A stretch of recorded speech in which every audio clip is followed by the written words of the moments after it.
Hai nakama, apa kabar? Selamat datang di channel Anime Haki.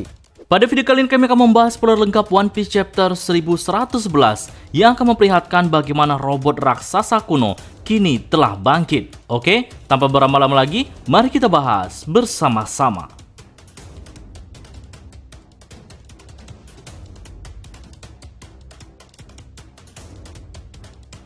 Judul pada chapter kali ini yaitu Perisai Matahari. Sedangkan cover story-nya merupakan cover story requestan dari penggemar yang mana kru topi jerami, Vegapunk, Bonnie, dan juga Kuma sedang makan kentang goreng di atas kelompok ubur-ubur. Vegapunk berada di dalam robot kapal selam dan Bonnie berubah ke dalam wujud aslinya yang merupakan anak-anak. Dan dia makan kentang goreng bersama Nami dan juga Chopper. One Piece Chapter 1111 dimulai dengan Mars yang berhasil memecahkan penghalang Face Lab dan ia mulai masuk ke dalamnya.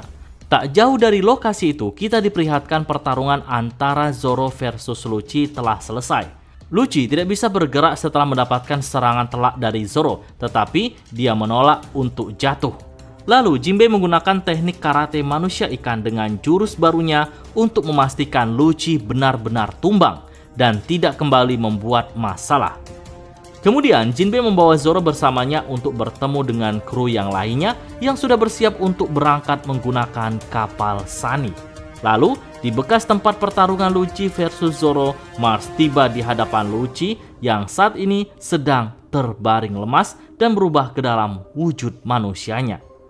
Lucci melaporkan kepada Mars semua yang dia ketahui dan mengatakan jika pesan Vegapunk akan segera dimulai dalam waktu 6 menit lagi. Mars memuji kegigihan Lucci yang bisa sampai sejauh ini dan Lucci mengajukan sebuah permintaan kepada Mars yang mana ia ingin meminta Mars untuk mengampuni nyawa Kaku. Tapi tampaknya si Gorose ini masih keberatan dengan mengatakan jika itu mungkin sulit karena aku tidak memperhatikan serangga apa yang akan aku injak. Setelah itu, Mars langsung pergi menuju ke lab. Scene berpindah memperlihatkan Luffy yang sangat senang dan menyapa Dory dan juga Brogy karena sudah sangat lama tidak bertemu. Sambil bertanya, Dory dan juga Brogy bertanya kepada Luffy kenapa dia tiba-tiba melihat seperti dewa yang ia kenal di kalangan raksasa, yaitu Nika. Tapi sayangnya, Luffy tidak mengerti apa yang mereka bicarakan. Lalu kita bisa melihat Sanji yang memerintahkan rekan yang lainnya untuk kabur. Begitu pula dengan Dory dan juga Brogy untuk membawa Luffy ke belakang pulau. Di chapter ini nantinya kita akan diperlihatkan sebuah peta dengan lokasi terkini semua karakter di Pulau Egghead.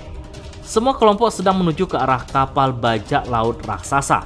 Sekarang setelah mereka menemukan Luffy, Dory meniup trompet untuk menandakan mundurnya semua pasukan raksasa dari Pulau Egghead.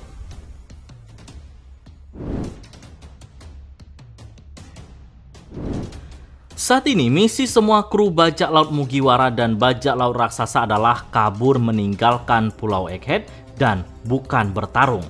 Namun di momen pelarian ini, Warkuri si babi ngepet mulai menunjukkan kekuatannya dengan menyerang mereka menggunakan raungan penakluk haki yang sangat kuat. Raungan Warkuri yang begitu kuat ini hingga membuat mata, topi, pakaian Luffy dan bahkan bekas luka di dadanya semuanya terlempar dari tubuhnya yang terlihat cukup konyol. Brogy kaget melihat apa yang terjadi pada Luffy. Haki penakluk Warkuri bahkan mencapai kapal perang angkatan laut di pesisir pantai. Beberapa marinir yang tak kuat menahan haki ini langsung dibuat pingsan. Kemudian Warkuri mengubah dua tarinya menjadi bilah pedang dan berusaha menyerang Luffy.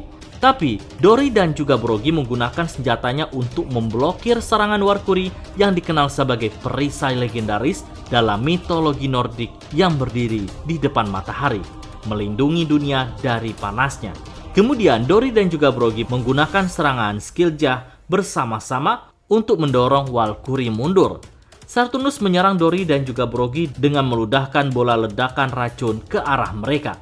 Tapi Luffy menggunakan imajinasinya untuk membuat tongkat baseball dan menghempaskan bola racun tersebut.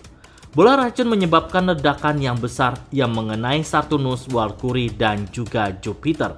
Luffy, Dory, dan juga Brogy berlari saat 3 anggota dari 5 tetua mulai pulih. Luffy menjelaskan jika para Gorosei tidak bisa dilukai karena setiap mendapatkan serangan mereka bisa pulih dengan cepat, dan Luffy curiga jika mereka pasti abadi. Dory dan juga Brogy yang tampak bingung mengatakan jika mereka belum pernah mendengar atau tahu ras yang bisa melakukan hal ini. Kita melihat dari gambar di peta jika semua kru sedang menuju ke kapal bajak laut raksasa.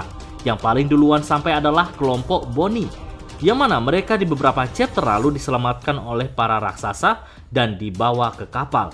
Tapi Bonnie dan lainnya tentu tidak bisa tenang karena wakil Laksamana Ponsky, Guillotine, dan juga Red King telah menunggu mereka dan bersiap untuk menyerang. Scene berpindah memperlihatkan Mars mencapai ruang tempat York disekap, yaitu di dalam lab, dan bertanya mengenai keberadaan tempat siaran Vegapunk berada. Di sisi lain, Kizaru masih terbaring lemah setelah mendapat serangan dari Luffy. Ia menutup matanya dengan lengannya karena masih menahan sakit. Anak buahnya berinisiatif untuk mengobati luka-lukanya, tapi Kizaru menolaknya dengan beralasan jika ia tidak terluka, dan ia mengatakan pada bawahannya untuk tidak mengganggunya karena ia ingin istirahat.